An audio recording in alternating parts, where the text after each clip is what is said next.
시청자 여러분 안녕하십니까? 뉴스데일리 베스트 시작합니다. 여야가 어제 내년도 예산안과 예산 부수 법안 등 핵심 쟁점에 일괄 합의했습니다. 오늘 국회 본회의에서 처리될 예정인데요. 연말이 되면 여야가 예산안 처리를 놓고 진통을 겪는 모습은 우리 국민들에게 너무나 익숙한 모습이지만 올해는 그 정도가 심했습니다.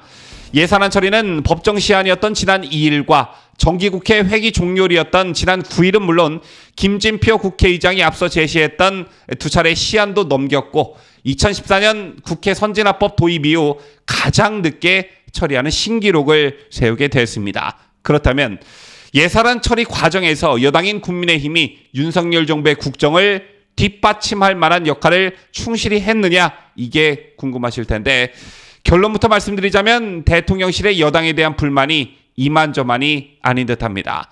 4조 6천억 원이 삭감이 되고 이른바 이재명표 예산안이 대거 반영되면서 윤석열 정부의 철학을 담지 못했다는 이유에서인데요.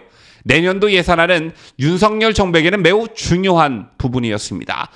지난 5월 취임한 윤석열 정부는 지난해 문재인 정부가 짠 예산안으로 국정을 운영해 왔지요. 이 때문에 내년도 예산안이 윤 대통령의 국정 철학이 담긴 윤석열 정부의 첫 예산안이라는 점에서 매우 중요한 의미를 가졌습니다. 더군다나 임기 초반 윤석열표 정책 드라이브를 걸기 위해선 예산이 충분하게 뒷받침돼야 했는데요. 하지만 여당인 국민의힘의 무능으로 윤석열 정부의 첫 예산안의 의미가 상당 부분 퇴색됐습니다. 그 이유를 지금부터 설명해 드릴 텐데요. 요 며칠 예산안과 관련한 뉴스를 들으실 때 이른바 윤석열표 예산, 이재명표 예산 이런 말 많이 들으셨을 겁니다. 대표적인 윤석열표 예산은 대통령실 이전과 경찰국 신설 관련이었고요. 이재명표 예산은 이재명의 대선 공약이었던 지역화폐 증액이 그 핵심이었습니다.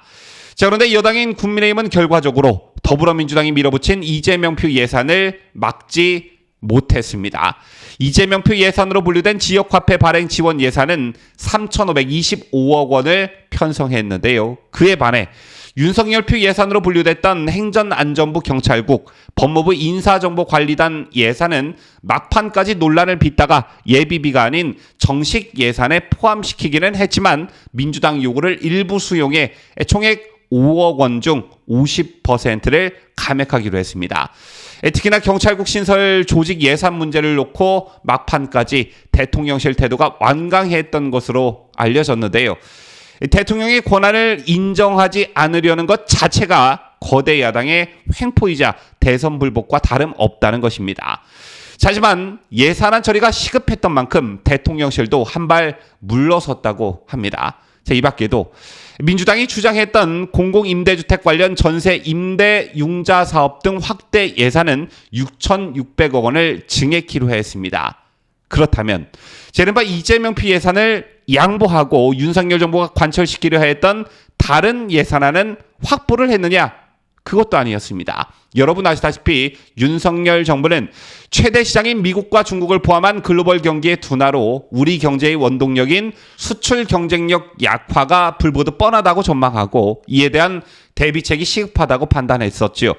이를 위해 다양한 경기 진작 방안을 내년도 예산안에 담았었는데요. 대표적으로 법인세를 25%에서 22%로 인하해 투자와 고용을 늘리고 부채 폭탄에 내관인 부동산 시장 연착륙을 위해 종부세 기준 조정 등을 추진했습니다. 그런데 최대 쟁점이었던 법인세 최고세율 인하는 4개 구간 모두 1%포인트씩 인하하기로 한 데 그쳤습니다. 그간 정부 여당은 국가 경쟁력 강화 차원이라며 과세표준 3천억 원 초과 기업의 최고세율을 3%포인트 인하할 것을 요구했지만 민주당은 부자 감세라고 맞섰는데 결국 김진표 국회의장의 중재로 더 작은 규모의 기업들에 대해서도 과세 구간별로 세율을 1%포인트씩 낮추는 방안에 합의하는 것입니다. 따라서 무늬만 인하라는 말이 나오고 있는데요. 이 밖에도 종부세는 정부와 여당이 0.5에서 2.7%의 단일 세율로 다주택자에 부과하는 증과세율을 없애는 방안을 추진했지만 합의 과정에서 야당의 반대로 이것도 막혀버렸습니다. 또 증시 활력을 위한 주식 양도세 비과세 기준 상향도 관철시키지 못했고 금융투자소득세 도입을 2년 유예하는 안만 관철시켰습니다. 결과적으로 보면 이른바 이재명 표 예산은 관철된 반면 윤석열 표 예산은 관철되지 못하거나 대폭 삭감된 것인데, 따라서 대통령실에서 여당이 거대 야당에 밀렸다는 불만이 표출이 되고 있는 것입니다. 이 같은 분위기는 여야가 합의한 예산안에 대해 별도의 입장을 표하지 않는 대통령실의 분위기와도 일맥상통하는데요. 역대 청와대는 여야가 예산안을 합의하면 관례적으로 국회를 존중하는 입장을 내왔지만 대통령실은 전날 예산안에 대한 공식적인 언급이 없었습니다. 그도 그럴 것이 정부는 예산안의 감액 규모를 1조 3천억 원, 최악의 경우 3조 원으로 제시했는데 여야는 합의 과정에서 4조 6천억 원을 삭감하기로 했습니다.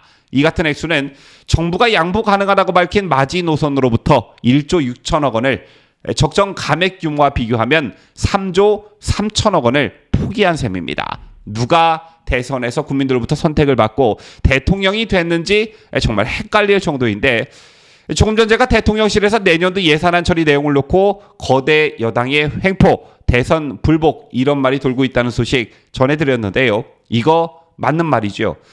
민주당이 망쳐놓은 막무가내 국정을 바로잡으라고 국민들께서는 지난 3월 대선에서 새로운 정권을 선택하셨습니다. 그런데 민주당은 2년 전 총선 때 얻은 169석 의석으로 윤석열 예산 대신 문재인, 이재명 예산을 편성하는 횡포를 부렸습니다. 이게 바로 국민 심판에 대한 불복이 아니고 뭐겠습니까? 그리고 언제까지 거대 여당의 쪽수로 밀려서 어쩔 수 없다는 일종의 핑계로 여당인 국민의힘의 무능과 무력함을 계속 지켜봐야 합니까? 참 답답한 심정인데요.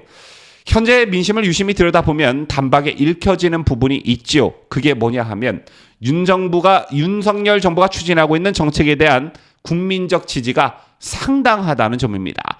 우선 탈원전 정책 폐기, 한미 기동훈련 복구 등은 이미 성공적이라는 평가를 받고 있고요. 이에 다수의 국민들은 비정상의 정상화라며 크게 반기는 분위기입니다. 자, 이 밖에 민생과 직결된 경제 정책도 민간 주도와 시장 중심이라는 큰 틀을 아주 잘 잡았죠.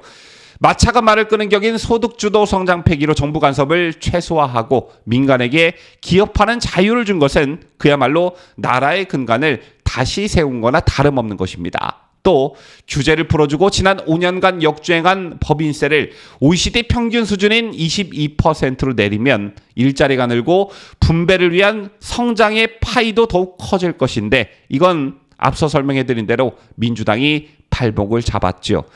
어쨌든 지난 문재인 정권 5년 동안 이념 과잉에 빠져 그 빌어먹을 좌파 이념을 경제에 개입시킨 문재인 정부의 반시장 반기업 삽질의 종식을 알리는 것이었기 때문에 국민들 입에서 비정상의 정상화라는 말이 나오는 건 어쩌면 당연한 일일 것입니다.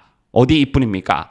집 가진 사람을 죄인 취급하는 징벌적 보유세 폭탄 제거, 증세 도구로 전락한 낡은 소득세제 현실화, 가업 승계를 막는 상속세 개편 등 세법 개정안도 국민들은 크게 환영하고 계십니다. 또한 시장에 먹히지 않는 공공주도 대신 민간주도로 270만 원을 공급하겠다는 윤 정부의 첫 주택 공급 정책도 방향을 아주 잘 잡은 것이라 할 수 있는데요. 그러나 문제는 역시 169석씩이나 차지하고 있는 민주당의 발목 잡기와 허구한 날 의석이 부족하다 이런 타령이나 하고 있는 국민의힘의 무능입니다. 따라서 내년 연초에 예정되어 있는 국민의힘 전당대회 그리고 그 다음에 있을 총선이 정말 매우 중요한데, 이에 대한 대비책을 잘 세워 아예 판을 싸그리 갈아버리는 수밖에 방법이 없을 듯합니다. 지금까지 저는 자유대한민국을 수호하는 뉴스데일리 베스트 민혜커였습니다.